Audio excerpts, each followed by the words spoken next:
Hello, MotoAmerica fans. Welcome to this latest edition of Off Track with Carruthers and Bice. Hey, so we're a couple days out from our first official preseason test for MotoAmerica. We're going to have it at the Podium Club out in Casa Grande, Arizona. And as luck would have it, we're going to be joined by these two guys that are on the podcast with us.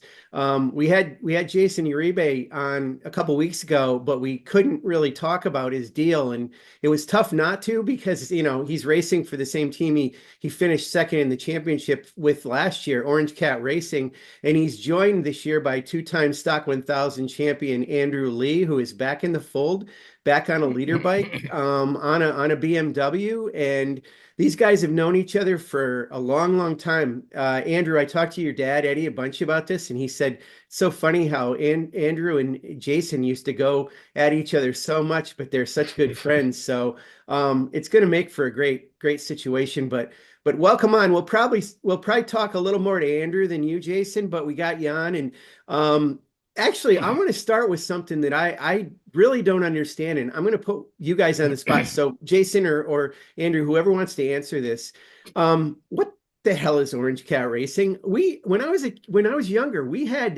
my wife and I had two cats. We had a big Norwegian forest cat she called it apricot, but I thought it was orange. So maybe we would have been apricot cat racing if we had a team. But anyway, is it about a cat or is it not about a cat at all? I mean, I see the logo's got a sort of a strange cartoony cat looking. So one of you guys, can you answer that mystery for us? Yeah, so as far as the Orange Cat racing goes, it's very similar to your story where Andrew Seja, the owner, has a set of two orange cats, and there was this big idea floating around that, hey, we like to ride motorcycles, we like to have a big family dynamic, we want to put together something real and go racing, but they didn't really have a direction to follow as far as what are we going to call it. And since Andrew Seja is a super inventive guy. He's really smart and he's really good at putting pieces together in certain ways that not everybody would understand. So that's where Orange Cat came from, and it's just kind of grown from this idea to this full-fledged race team where I mean for me as an individual being there last year it was like stepping into a whole other family, which is something that I haven't experienced much of in the past, and it's super cool. Honestly, it's a really cool environment, and I think Andrew Lee is gonna like it a lot. And I'm just really excited to have everybody together on the crew and get going.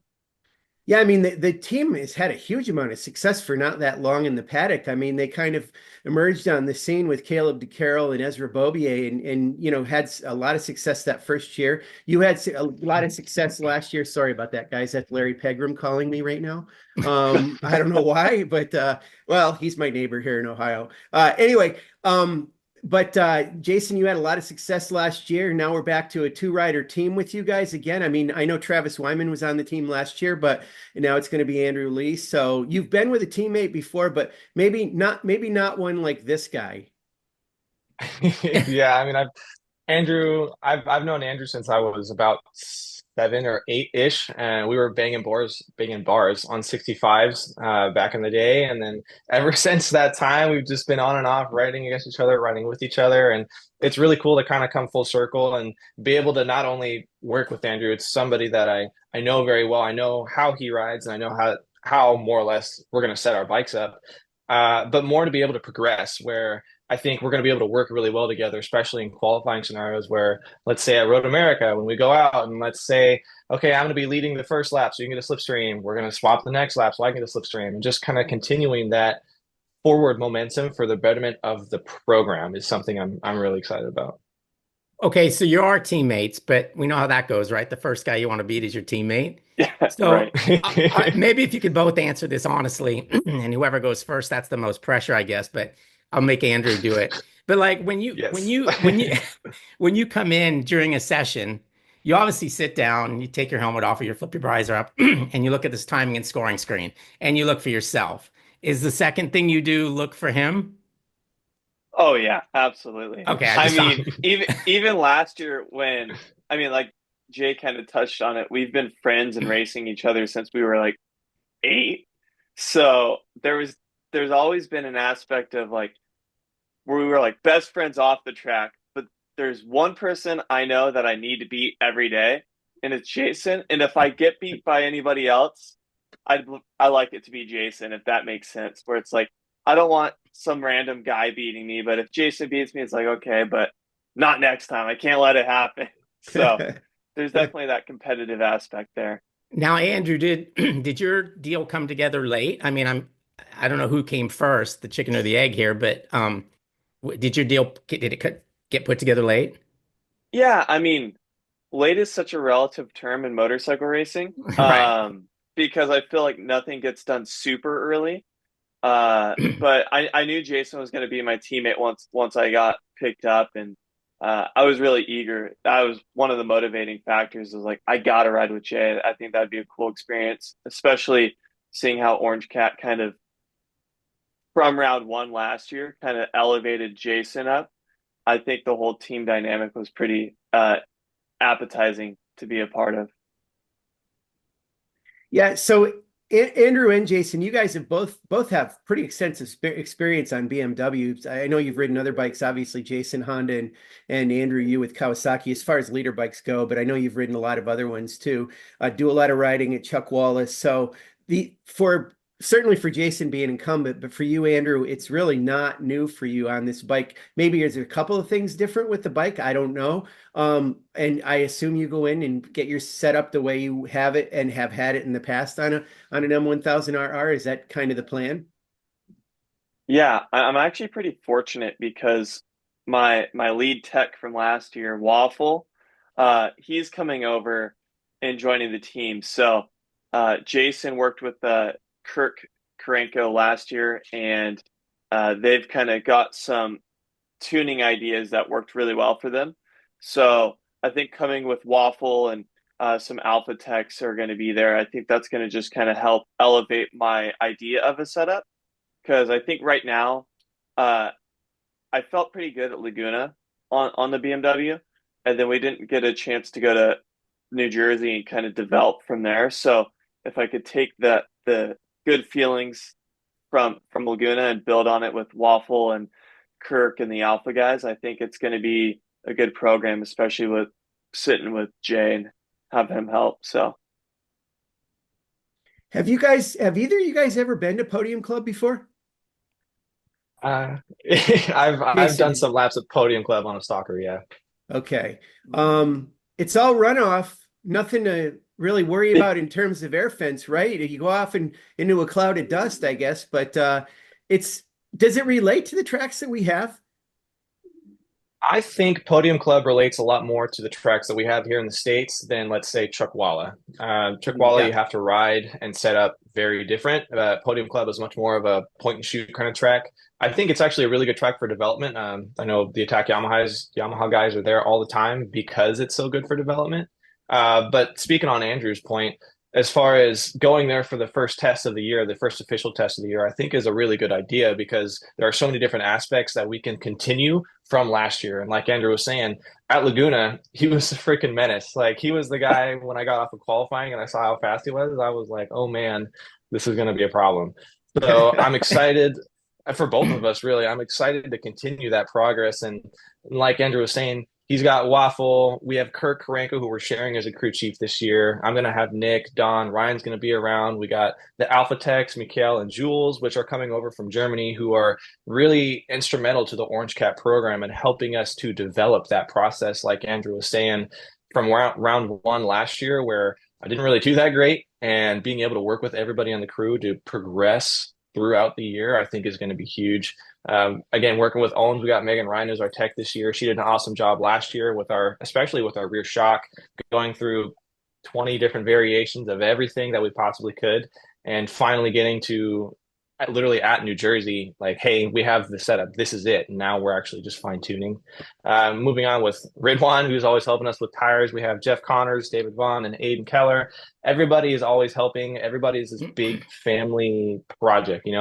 Being a race team is not something that's easy, and it takes a lot of people to actually make it all happen. And then as far as everybody behind the scenes, we have Chloe Madro, Brian Nelson is helping us with photos, and then Robert Martinez is doing our videos. So Wow. everybody that's involved, it's a big family, and we're all just excited to see how everybody can progress and see what we can do. Yeah, it's a cool team. So I got to call out one guy. I can't remember his name, and I'm embarrassed that I can't, but I'm going to put myself on the spot with it. You can tell me.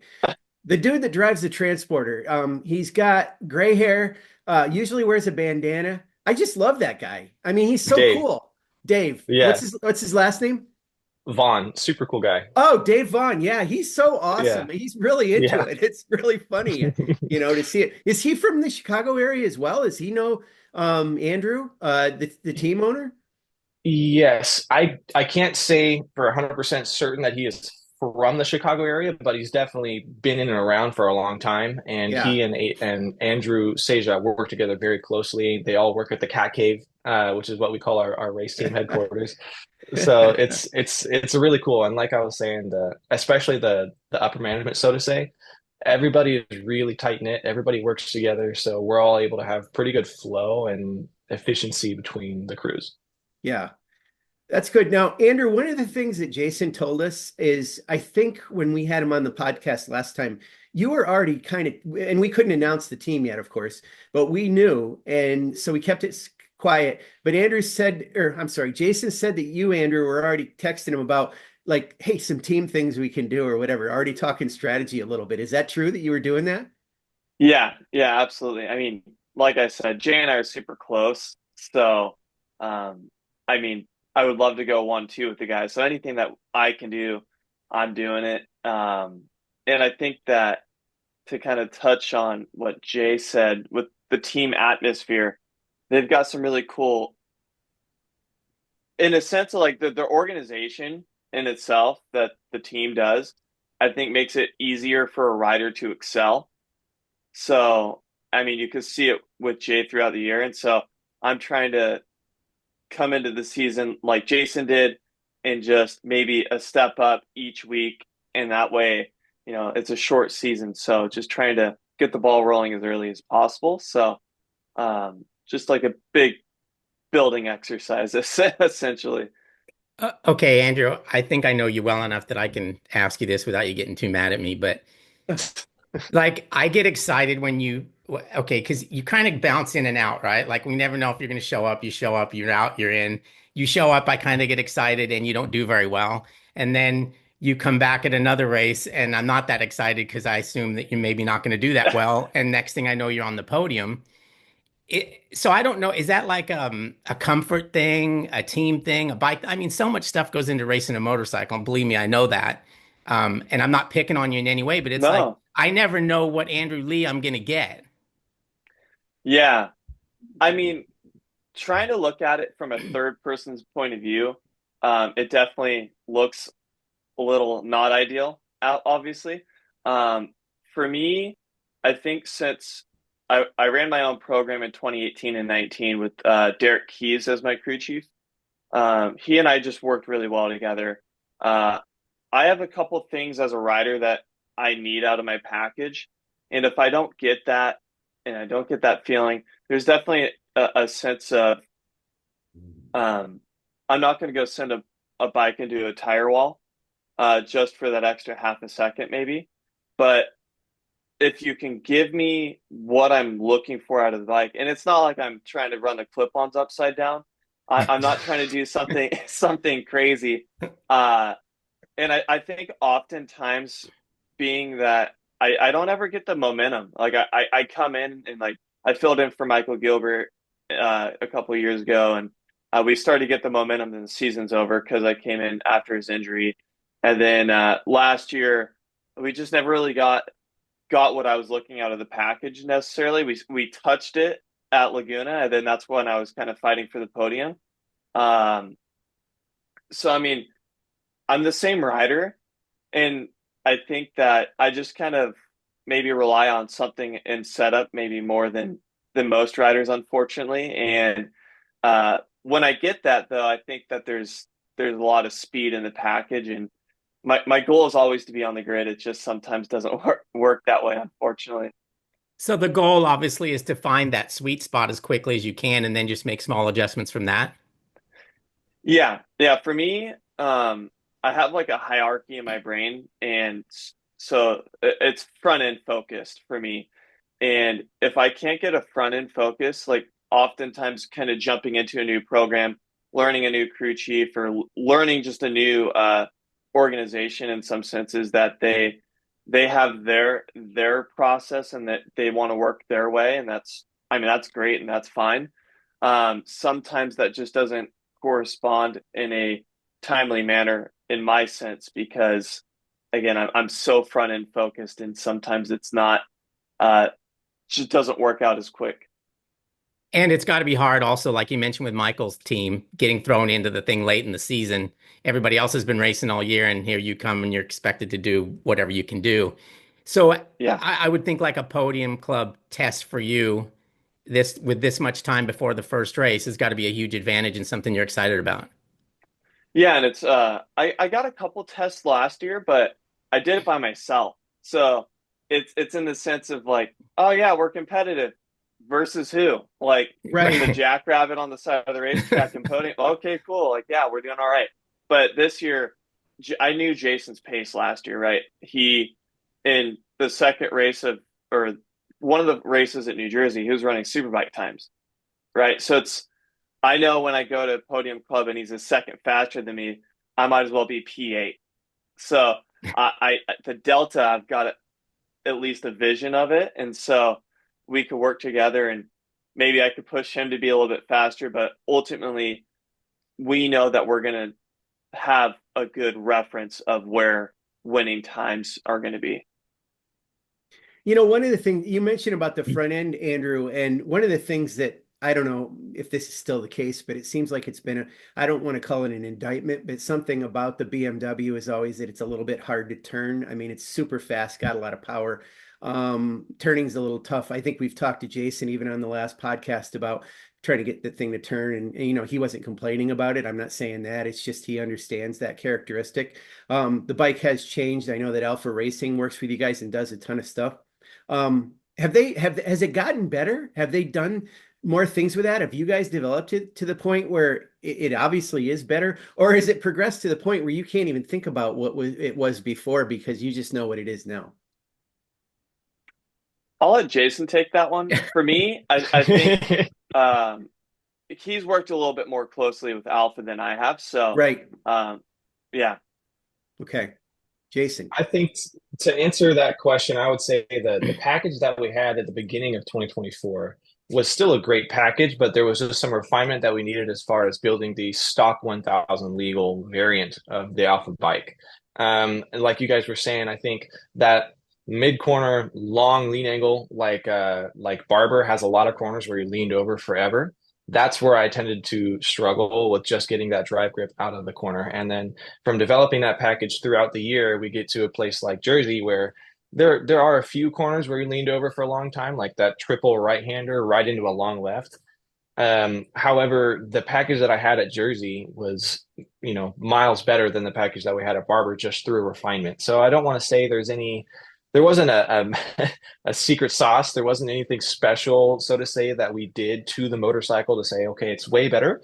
It's more just refinement and working with the Alpha crew, working with everybody, Sebastian, Jules, Julian, everybody from Alpha, and being able to actually put that package together is how we were able to get to where we ended up.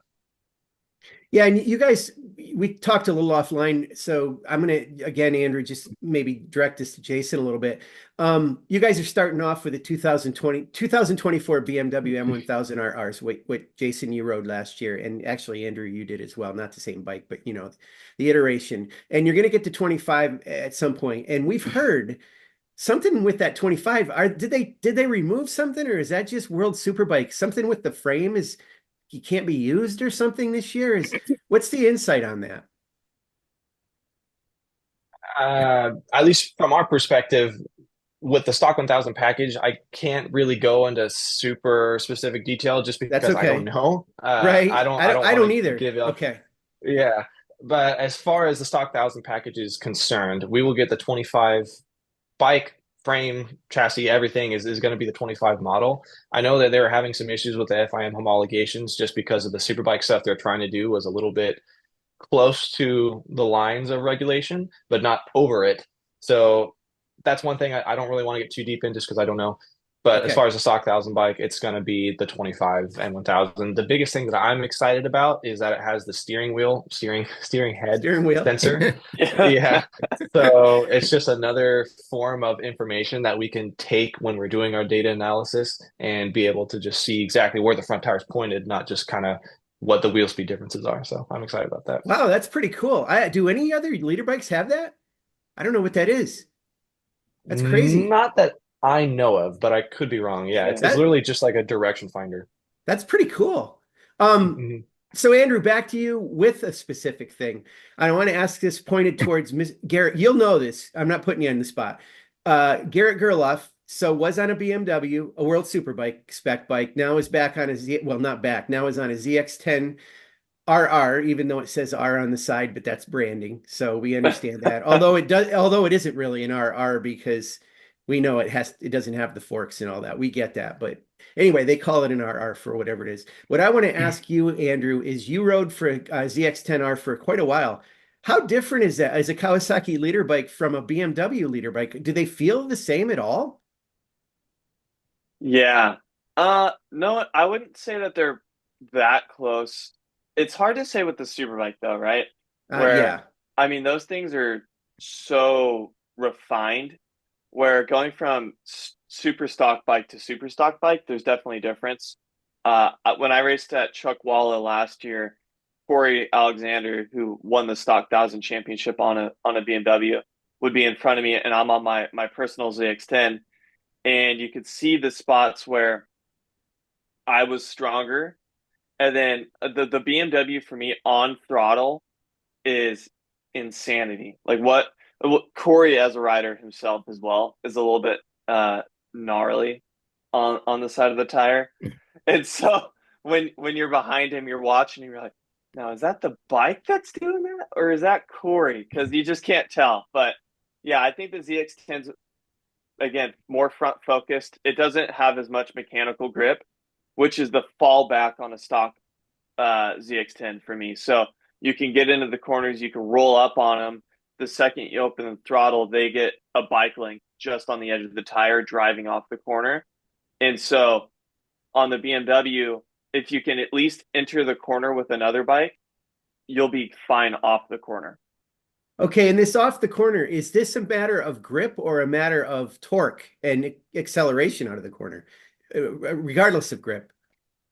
Is it I spinning? Is it think spinning up? Yeah. it'll spin. Yeah, it definitely Okay. spins, but I think it's a chassis geometry setup that BMW kind of has that utilizes a little bit more of the squat per se, and it's able to squat and drive instead of what the ZX10 like to do, which is squat and wiggle. Hmm. So it cuts the wiggle. We could just go. Okay. Wow. So this is putting together. I mean, we look at it and we hear these complaints from the fans a lot. Not to mention, honestly, some of the riders. I'll say this: you guys have 5 rounds of stock 1,000. It's 10 races. It's 2 races every weekend, which isn't bad, but it's still 5 rounds, and there's some gaps in between here and there.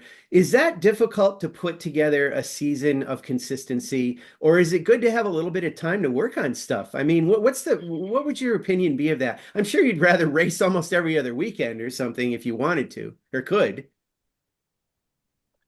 Yeah, I think the well when I raced in 2018 and 19, we only had one round a weekend. So That's right. uh, I think the benefit of having two races on a weekend uh, is nice because you can kind of Saturday afternoon, if you had a really bad day, you can go to the drawing board at night and just, I mean, I always beat myself up. If I didn't do as good as I think I should have, then you're just at the hotel, just like contemplating life. You're like, how can I find another quarter second a lap? Like I need it. But then you have 7 weeks off. Right. And then you're like, man, is somebody going to find something in that 7 weeks? I think as a racer, you're just kind of always thinking about possibilities. I mean, personally, I don't know about you, Jay, but for me, I'm always like, in that 7 weeks, the world can change. I could show up. I'm always confident in the capabilities that I'm in, but then you're like, man, like so and so was going fast. What if they found something in that 7 weeks? And then you show up and you're like, okay, no, it's the same race week and we're fine. Yeah, yeah, No, Jason, how about you? I mean, yeah, you had a season last year where it was just jointed completely. So, yeah. no, I agree to Andrew's point as far as it is nice having 2 rounds a week, 2 races a weekend, 100%, being able to kind of bounce back and forth between maybe Sunday was great, Saturday was not, vice versa. It at least gives you more information to go back to the drawing board with. I think having such a big break between some of the race weekends for us in the Stock 1000 class is a little annoying from the fact, similar to what Andrew said, you never know what's going to progress while you're not around, whether it's with a rider, a team, a motorcycle, whatever it might be. On the flip side, if you're hurt, gives you time to recover, gives you time to kind of refocus mentally, whether it's on your riding or whether it's like, for example, last year with Orange Cat and everybody, we came together in August and we did something called the Orange Cat Fest, which was basically just this big conglomerate of people, of a family, of friends, of anybody who was somehow related to the Chicago area, to Orange Cat racing, however it might have been. We all came together. We went to a track in Chicago called Autobahn, and Oh, we yeah. basically had a private track day. And at the end of the day, there was this like festival type thing where there was a Ferris wheel, there was a dunk tank, there was food, there's everything. And it was one of those like family bonding experiences. And I think it was much deeper than just, hey, let's come to the track and hang out. It's much more of a, this is an opportunity for not only us as Orange Cat Racing to show, hey, this is about fun, this is about being a family, and let's get some development. Let's try something. Like that day, we had 3 different people ride the 2024 M1000 that I was racing that year and got 3 different opinions on it that helped us promote our growth. So I think it's there's goods and bads, but at the end of the day, it's not up to us, and we just have to make it work. Do you So, gener go ahead, Paul. I'm do sorry. you generally notice Andrew touched on it a little bit, the Saturday versus Sunday? It'd be interesting to see, but I wonder if everybody does a little bit better on Sunday. Or if everyone does better, then it's the same, right? I mean, if everybody improves, then everybody it's all relative. But I wonder if that's the case. Do you feel like Sunday? You definitely want to have a good Sunday because then you got to live with it for the month or so that Right. you're off. But is that kind of the case? I've definitely gone backwards on some Sundays. I've definitely done that. Maybe I'm the anomaly there, but I think some. I think depending on how sound the program is that you're under, is how your Sunday rolls out. So, like for example, I was saying that if you're searching for something, like Saturday, you're P4 and you're a second off the podium, you're like, okay, like I need to find just that extra little bit, but we don't have that much time, like track time outside. So going Sunday morning warm up, you try something, you're like, okay, like that didn't really work. Or you used a shag tire, and so you don't really know for certain, right? And then you're like, then you're sitting in the pits. It's an hour before the race, and you're looking at your crew chief. You're like, I mean, right now we're not going to do any better. Should we just throw something at the bike? And then you finish fifth or sixth, and you're like, darn it! Like we should have just kept it. Yeah, I So think that Yeah. happens quite a bit. yeah, I mean that's stuff. I mean I've experienced that. Well, I mean, with that in mind, there is Superbike Cup. I'm going to put you guys on the spot, whichever of you wants to answer. Why you guys are not doing Superbike Cup that I know of? Why not? Could it happen? Will it happen? Maybe based on some success, you might want to do it. I don't know. Is there any talk at all about possibly doing that class? At least from my perspective, so us as Orange Cat Racing came together with BMW and Alpha and everybody in December of last year, and we had a big meeting about this exact subject. And kind of what we came to conclusion of is, at the end of the day, we want to focus on winning, dominating, attaining the Stock 1000 championship over anything, not only for Orange Cat Racing, but for BMW and Alpha and us. Us as riders, we both want to succeed, and we want to be able to grow the sport, and that's what we're trying to do.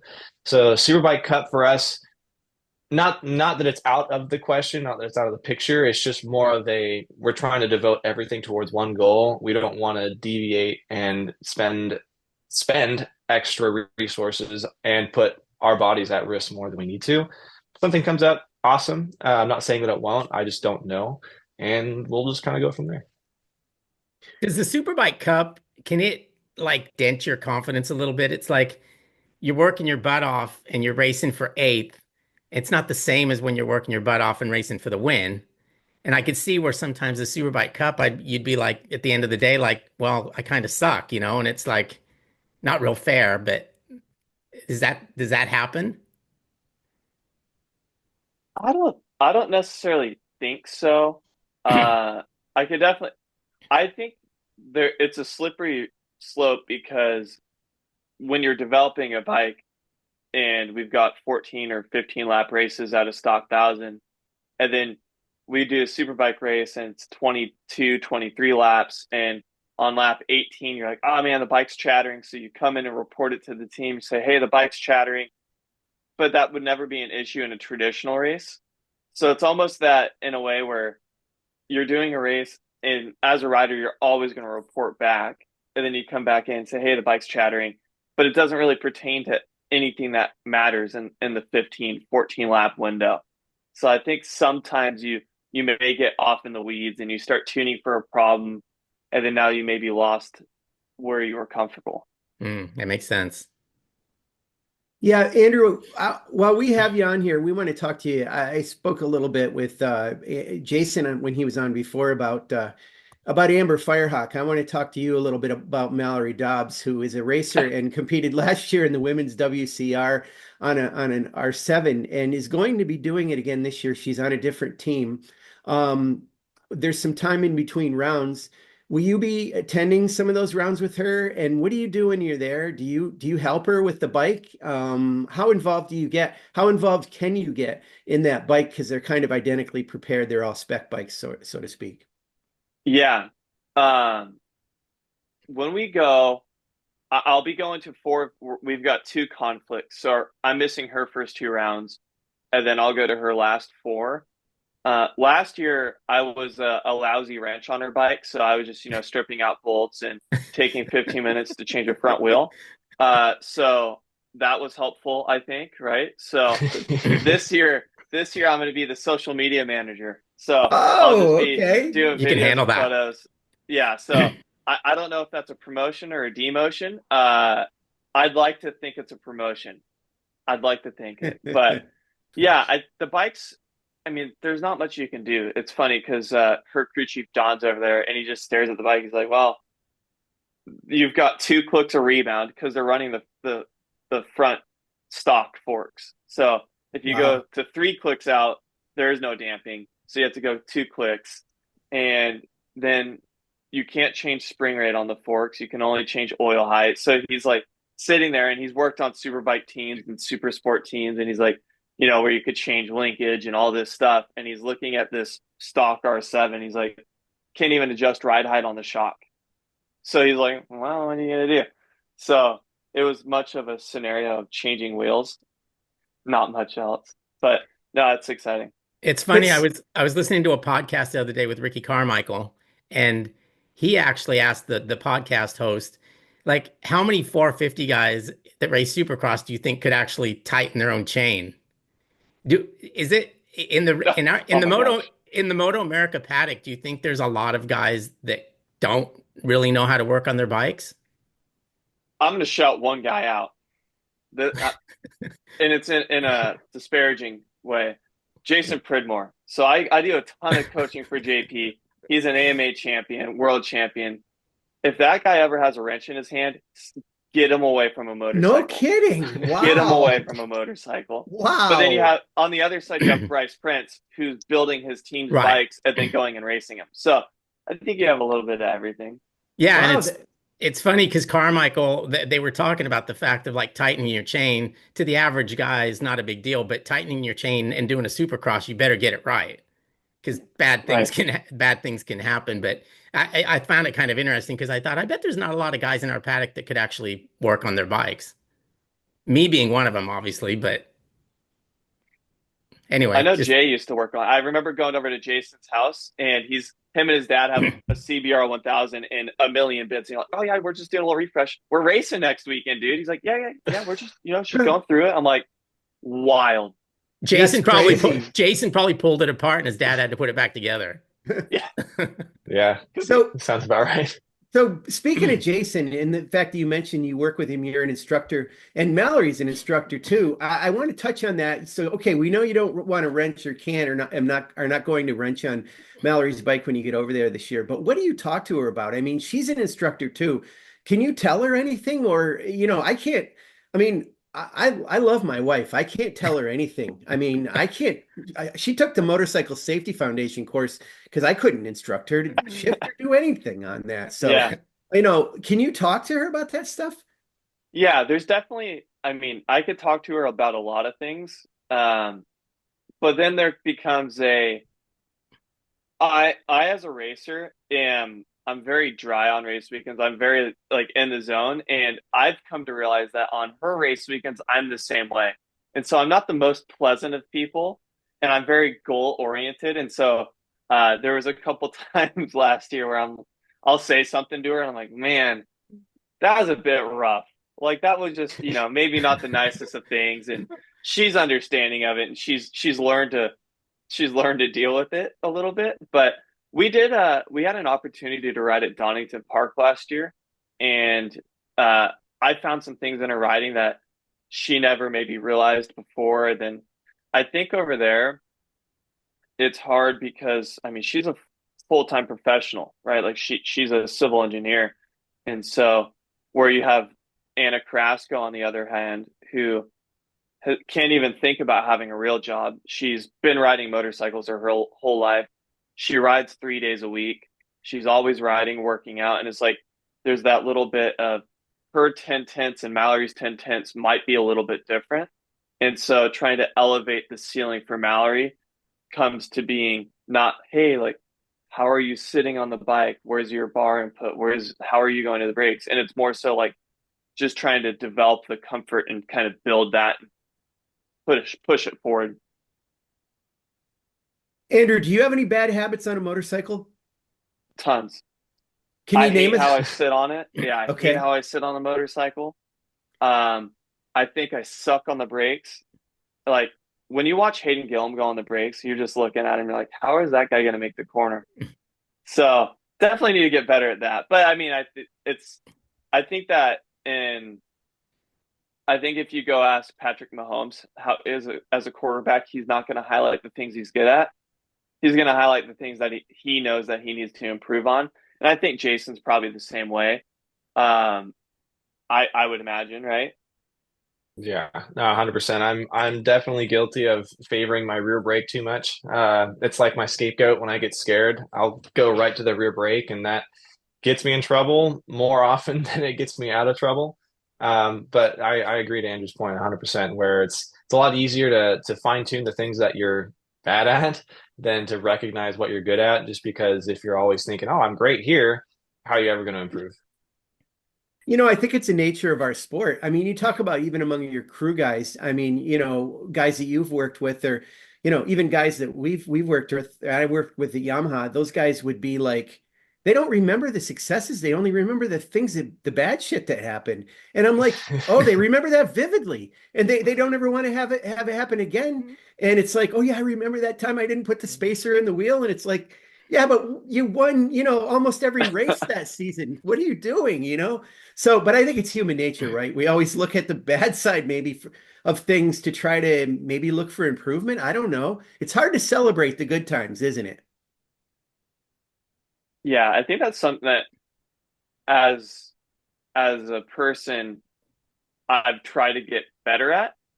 Um, because I mean the good times are why we keep doing it. And I think it's so easy to get it as an athlete in any realm, it's that our nature is always wanting to improve. And so the good times are only there for so long, right? You won a race, you won a championship, you qualified on pole for the first time, and that's amazing. But then you go back, like for me, I go back to the hotel no matter what. Oh, could have been a 10th fast, right? I messed up turn two. Oh man, it's just like I think as a racer, you just kind of it's always that next step. And then I think the other thing is the arena is so big, right?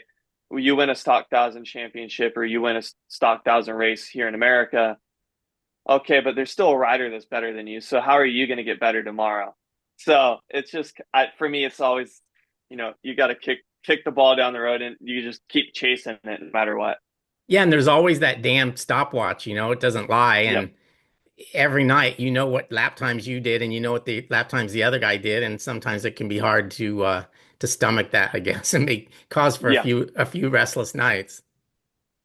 Yeah, and totally. this touches on something, Jayson. I'm sure this is a case for you. You were the runner-up last year in the class, and came close, and probably aren't even really maybe thinking about that much anymore. Now it's a new ball game. It's a new, starting from scratch a little bit. Andrew, do you? I know that you don't sit back and think about your two stock 1000 championships. Does it seem like it was a long time ago? Does that seem like a different time period? Was stock 1000 might have been different then a little bit, wasn't it? Yeah, it was PC or BC, before COVID. So it was a different that time doesn't even exist anymore. So, it was like rebirth. Now it's a new year, new history. So yeah, I mean, it definitely feels like many moons ago. It's funny because last year I raced Spa 8 hour, and then I was reflecting on the last time I raced World Endurance was 2018. And I was like, man, that was like what, a couple of years ago? And I was like, oh crap. Yeah. That was many years ago. Yeah. So yeah, definitely it's been a while, and I don't really ever think about it, but I reflect on some of the processes that we went through in that time frame in the sense of team atmosphere and being back on Orange Cat and just the communications with the team owners and team principals and stuff up to this point.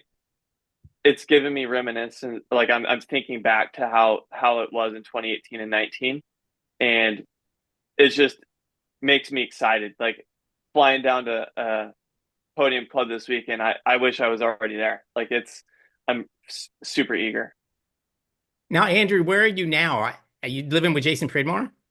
I'm everywhere. Yeah. So there's a bridge on I-5 that I stay under here and there. Then no, so I actually just moved up in with Mallory up here in Washington State. Hey, so good job. Okay. Got to go for a little post-work run in the rain yesterday. So I picked the perfect time to move to Washington State in the winter. It was 30 degrees last week and snowing. This week, I'm watching it dump rain outside, and I know I have a run programmed. So poor timing. From beach town with Jayson Pridmore to the cold north. Does she make you get her coffee like Jayson Pridmore does, or not?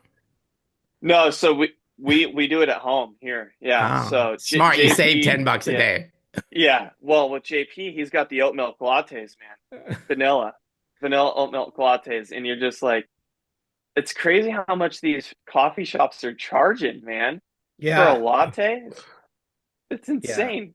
It is crazy. And now that you're up in Washington, you're in like arguably the coffee capital of the world, right? I mean, true. When we go up there, it's crazy how I don't drink coffee, but when I'm with these guys, Paul and those guys, there's one of those, you're driving along, all of a sudden there's the forest clears and there's a little drive up coffee place. It's like, what the hell is that all about, So yeah.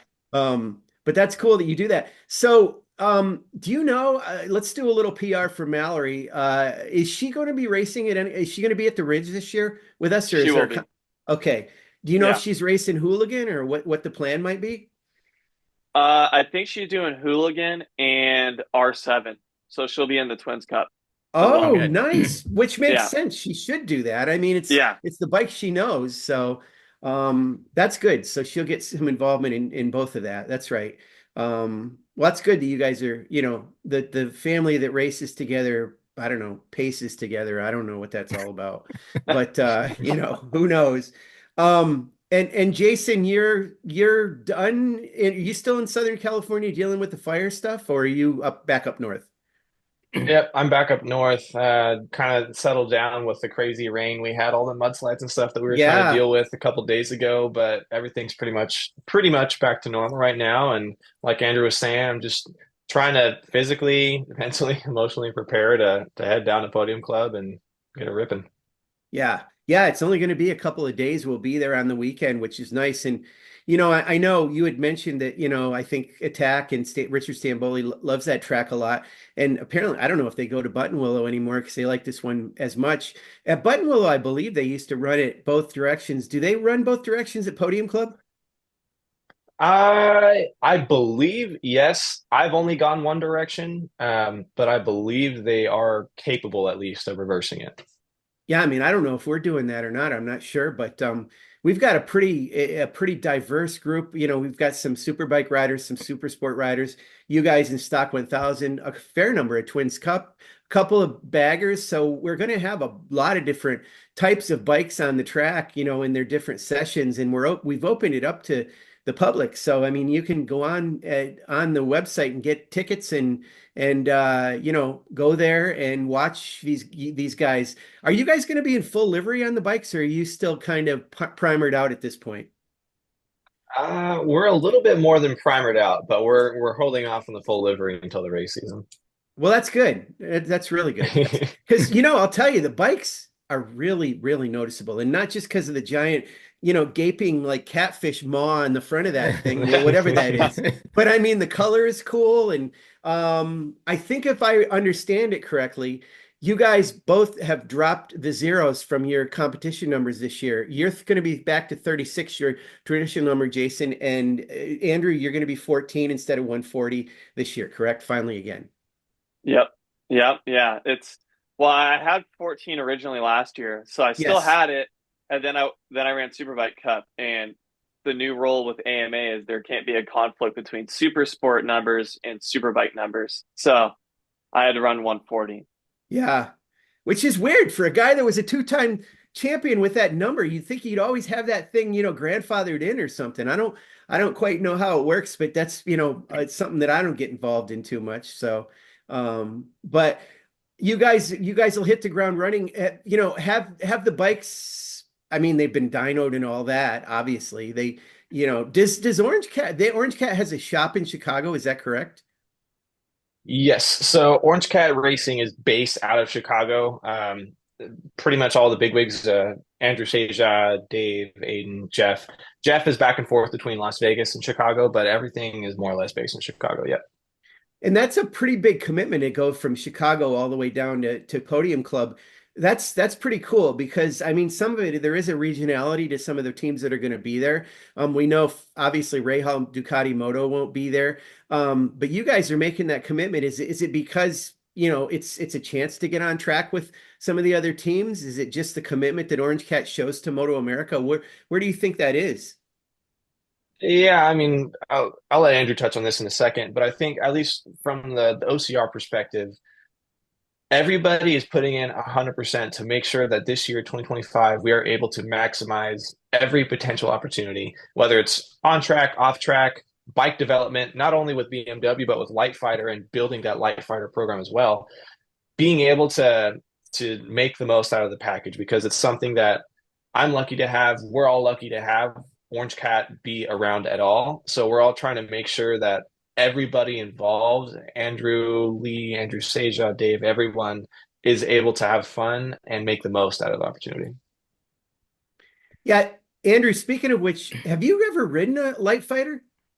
No, it's funny because I was thinking about it yesterday, and I've been fortunate to ride good super sport bikes, and I haven't been on like a super like dialed in super bike yet, but I've gotten to ride quite a few. I rode a King of the Baggers bike, so I've Yes, you rode quite did. a few different bikes, and I'm actually really excited to get on a light fighter. I've talked with Jayson about it just years previous when I wasn't ever projected to ride the bike, and from what he says, the thing's pretty awesome. It's back to the basis of development, right? It's always kind of a work in progress, and I think the cool thing there is working with people that are motivated to kind of push a program forward is just inspiring for a racer because the racer comes in and they could see the effort and the focus that goes into it, and it just makes you feel like you can excel there. So,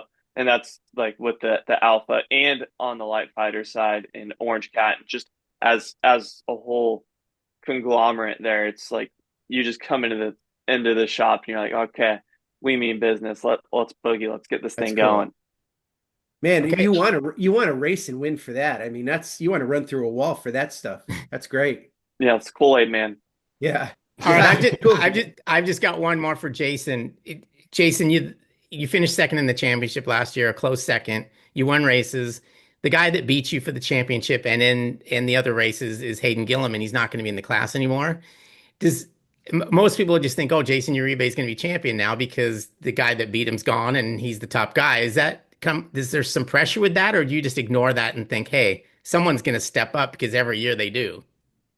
100%. I think going into this year, I definitely had that 2 second thought of like, oh well, maybe we have this in the bag, and then reality quickly set in when I start hearing who else is going to be involved with Rocco coming in, obviously Andrew being there, Andrew Lee being my teammate. He's not going to be able to just roll over and let me win. So it's I think my main motivation this year is just to continue progressing with Orange Cat, with Light Fighter, and everybody involved.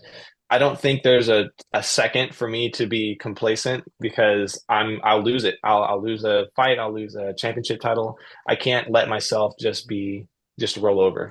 So I'm excited to continue progressing, continue learning with Andrew Lee as my teammate, and being able to continue building that working relationship and just keep getting faster and faster.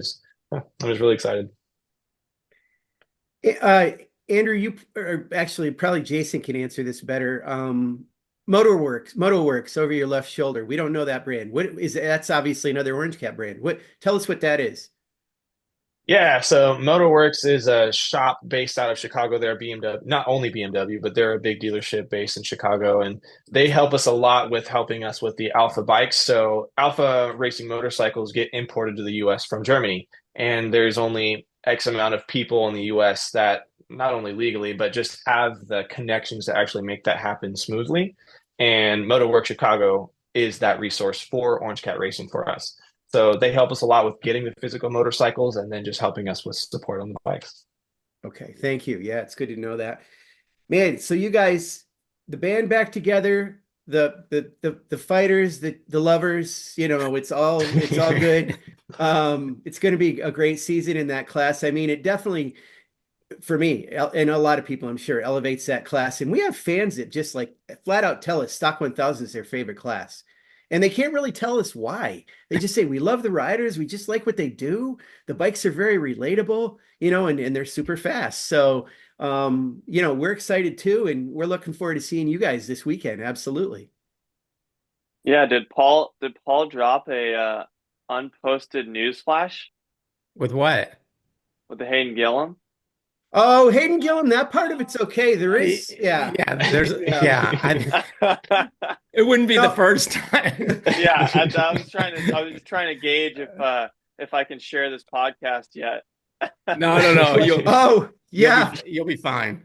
Yeah, Hayden actually kind of let it. I think when Paul interviewed him about last season, he talked about this year. He sort of let it out early, but there are some things in Stock 1000, and as you guys have alluded to, and Jayson said, some players.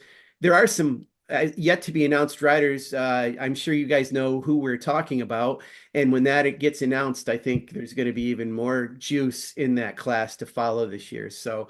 But anyway, thanks you guys for being on, both of you together, Orange Cat Racing, Andrew Lee and Jayson Uribe. Thank you. Yeah, we'll see you this weekend. Thanks, guys. Thank you, guys. Bye-bye.